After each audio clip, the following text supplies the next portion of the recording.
The false accusations of Nazism and genocide from Russia's President Vladimir Putin and his aides against Ukraine's government are drawing outrage. We're talking on a global scale. Yeah, Putin continues to justify attacking Ukraine as a denazification of the country. But as CNN's Brian Todd explains, that notion is simply absurd. It's a repeated refrain from Vladimir Putin and his acolytes in describing Ukraine's democratically elected president Volodymyr Zelensky and Zelensky's cabinet. This gang of drug addicts and neo-Nazis that has settled in Kyiv and taken hostage the entire Ukrainian people. Putin invoked it when he announced to his nation earlier this week that the invasion of Ukraine had begun. Dear comrades, your fathers, your grandfathers fought against the Nazis, not so that Nazis could now take over power in Ukraine.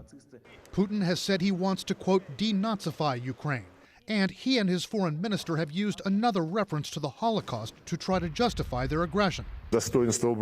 We are talking about preventing neo-Nazis and those promoting genocide from ruling this country. The false accusations of Nazism and genocide from Putin and his aides against the Zelensky government have drawn outrage.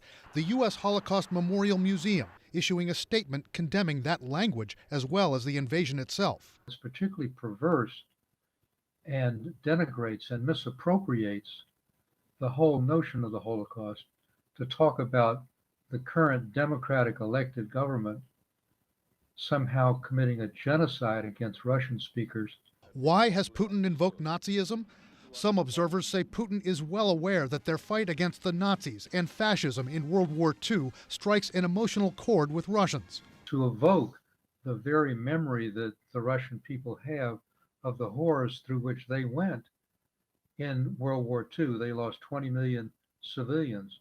But it's Putin, analysts say, who's fighting this war the way Hitler did when he invaded his neighbors, justifying it in part by implying that his neighbors' borders were irrelevant. Ukraine has never had a consistent tradition of being a true nation. That is straight out of Hitler's playbook, 1938, 1939, to claim that a democratic neighboring state is some kind of artificial creation that doesn't deserve to exist. Another fact Putin seems to be conveniently ignoring, that Zelensky is Jewish, and he says his grandfather fought against the Nazis for the Soviets.